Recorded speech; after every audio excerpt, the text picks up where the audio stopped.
ഈശോ മിശിഹായ്ക്ക് സ്തുതിയായിരിക്കട്ടെ. പ്രിയപ്പെട്ടവരെ, ഇന്ന് ആണ്ടുവട്ടത്തിലെ 26-ാം ഞായർ. പങ്കാളിത്തത്തിൻ്റെയും പങ്കുവയ്ക്കലിൻ്റെയും പാഠങ്ങളാണ് പ്രിയപ്പെട്ടവരെ ഇന്നത്തെ വായനകൾ നമുക്ക് തരിക.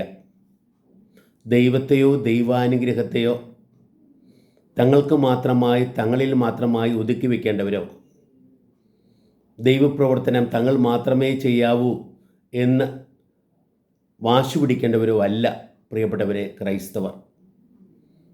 ഒരു വിധത്തിൽ പങ്കുവയ്ക്കലാണ് ക്രൈസ്തവ മതത്തിൻ്റെ, ക്രൈസ്തവ ജീവിതത്തിൻ്റെ ഏറ്റവും വലിയ പ്രത്യേകത. പങ്കുവയ്ക്കലാണല്ലോ ഈശോയുടെ തന്നെ മുഖമുദ്ര. ഈശോ തന്നെ തൻ്റെ സമയവും തൻ്റെ സൗകര്യങ്ങളും തൻ്റെ ശരീരവും രക്തവും പോലും നമ്മളുമായി പങ്കുവയ്ക്കുന്ന അനുഭവമാണല്ലോ ദിവ്യകുർബാന. ക്രൈസ്തവ ജീവിതത്തിൻ്റെ മകുടവും അടിസ്ഥാനവും കേന്ദ്രവുമായ ദിവ്യകുർബാന. പ്രിയപ്പെട്ടവരെ, നമ്മുടെ ഏറ്റവും പ്രധാനപ്പെട്ട തിരുനാളുകൾ പങ്കുവയ്ക്കലിൻ്റെ ആഘോഷങ്ങളാണ്. ക്രിസ്മസും ഈസ്റ്ററും പെന്തക്കോസ്തായും. പിതാവായ ദൈവം തൻ്റെ പ്രിയപുത്രനെ നമ്മളുമായി പങ്കുവയ്ക്കുന്ന അനുഭവത്തിൻ്റെ ആഘോഷമാണ് ക്രിസ്മസ്. പുത്രനായ ദൈവം തൻ്റെ ജീവൻ പോലും നമ്മളുമായി പങ്കുവയ്ക്കുന്ന അനുഭവമാണ് ഈസ്റ്റർ. പിതാവും പുത്രനും ചേർന്ന് പരിശുദ്ധാത്മാവിനെ നമ്മളുമായി പങ്കുവയ്ക്കുന്ന അനുഭവമാണ് പെന്തക്കോസ്ത. ആ പങ്കുവയ്ക്കലിൻ്റെ പാഠങ്ങളാണ് പ്രിയപ്പെട്ടവരെ നമുക്ക് ഇന്നത്തെ ഓരോ വായനയും നമുക്ക് തരിക. ഇന്നത്തെ ഒന്നാമത്തെ വായനയിൽ അവിടെ മോശ പറയുന്ന കാര്യം ഇതാണ്: എല്ലാവർക്കും പരിശുദ്ധാത്മാവിനെ നൽകണം എന്നാണ് ഞാൻ ആഗ്രഹിക്കുന്നത്.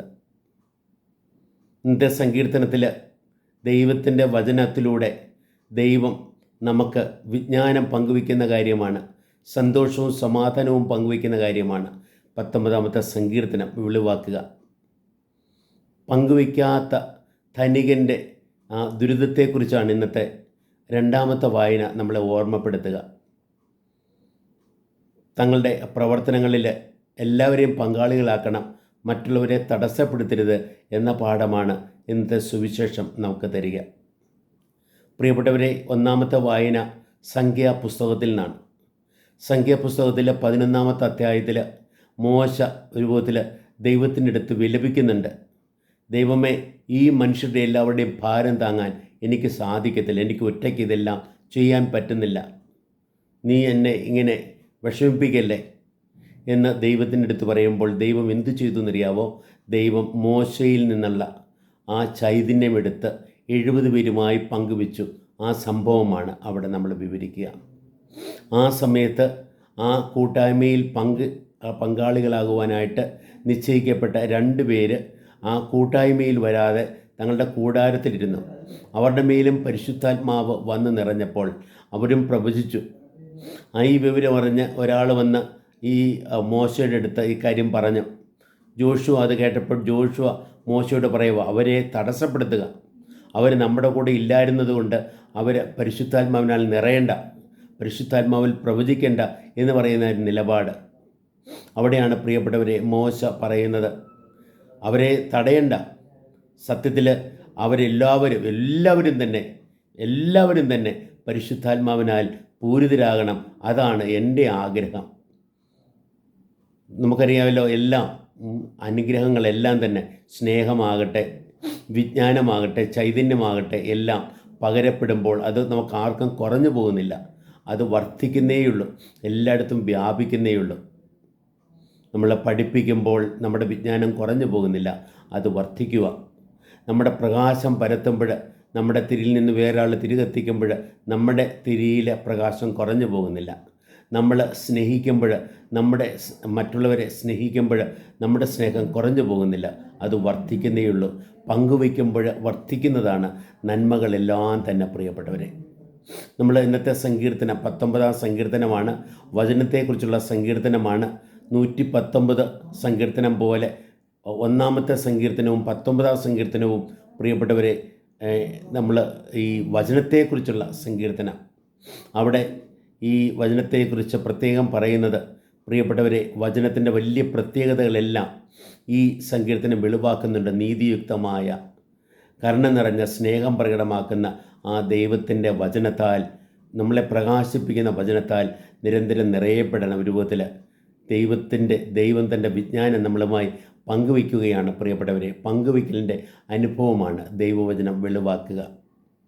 നമ്മൾ രണ്ടാമത്തെ വായനയിലേക്ക് നോക്കുമ്പോൾ അവിടെ യാക്കോബ് അപ്പോസ്തലൻ പ്രിയപ്പെട്ടവരെ ഈ ധനികരെക്കുറിച്ച് പറയുന്നുണ്ട്. ധനികർക്ക് ദുരിതം എന്ന് പറയുന്നുണ്ട്. അവിടെ ധനികർ എന്നതുകൊണ്ട് അദ്ദേഹം അർത്ഥമാക്കുന്നത് ധനമുള്ളവരെയല്ല, ധനം തങ്ങൾക്ക് മാത്രമായി കരുതി വെച്ച് ആരുമായി പങ്കുവയ്ക്കാത്തവരെയാണ്. 3 തരത്തിൽ ഈ ധനികർ പ്രിയപ്പെട്ടവരെ തെറ്റ് ചെയ്യുന്നു എന്ന് പറയാണ്. ഒന്ന്, ഈ കൂലിക്കാർക്ക് കൂലി നിഷേധിക്കുന്ന അവരവസ്ഥ, കൂലി പിടിച്ചു വയ്ക്കുന്ന ആ അവസ്ഥ.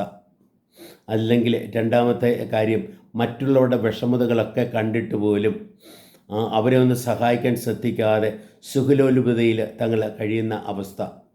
മൂന്നാമത്, തങ്ങളുടെ തെറ്റിനെ ചൂണ്ടിക്കാണിക്കുന്നവരെ അവരുടെ വചനം കേട്ട് ജീവിതത്തിൽ മാനസാന്തരപ്പെടുന്നതിന് പകരം, മാറ്റം വരുത്തേണ്ടതിന് പകരം അവരെ തന്നെ കൊല്ലാൻ ശ്രമിക്കുന്ന ആ മനോഭാവം, അതെല്ലാം തിരുത്തിയില്ല എങ്കിൽ അവർക്ക് ദുരിതം എന്ന് പ്രത്യേകിച്ച് അവിടെ പറയുകയാണ്.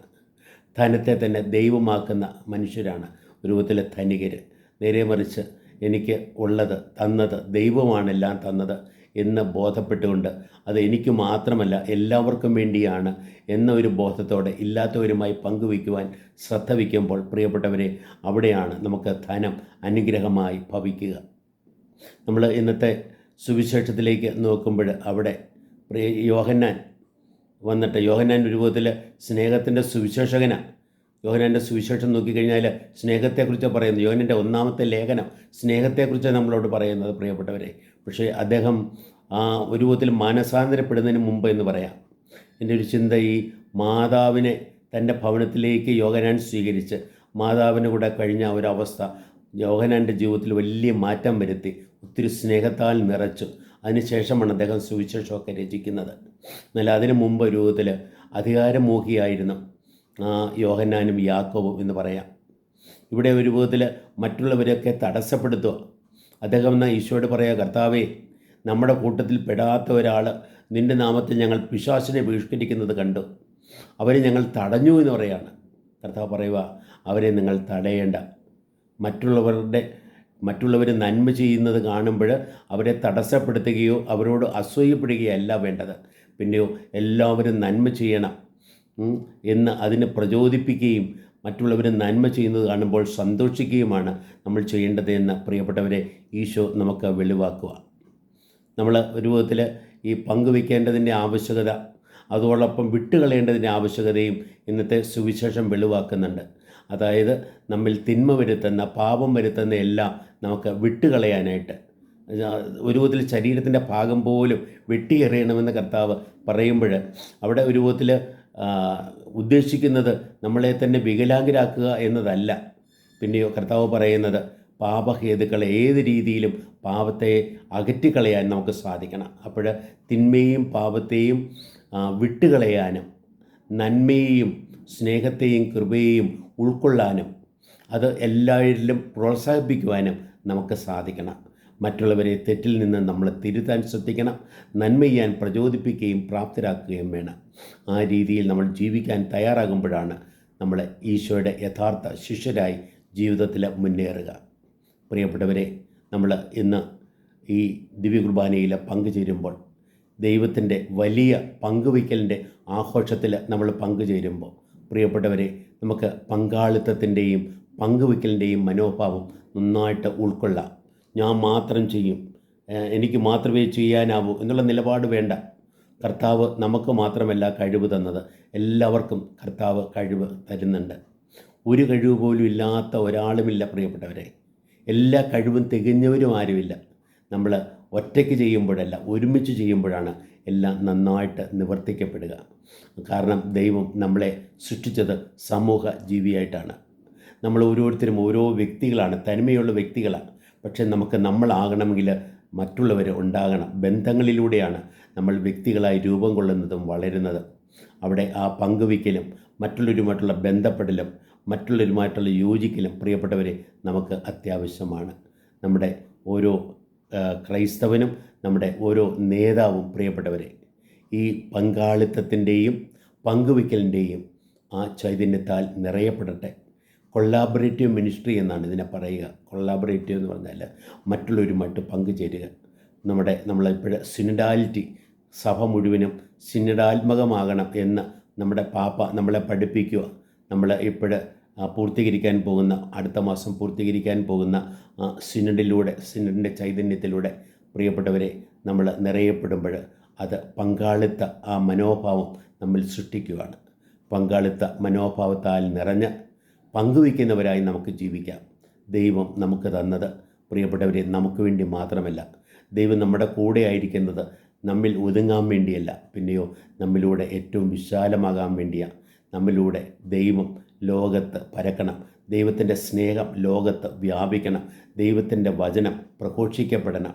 അങ്ങനെ ആ രീതിയിൽ പ്രിയപ്പെട്ടവരെ നാം ഓരോരുത്തരിലൂടെയും ദൈവം മഹത്വപ്പെടട്ടെ. നാം ഓരോരുത്തരിലൂടെയും ദൈവാനുഗ്രഹം എല്ലാവരിലേക്കും നിറയട്ടെ.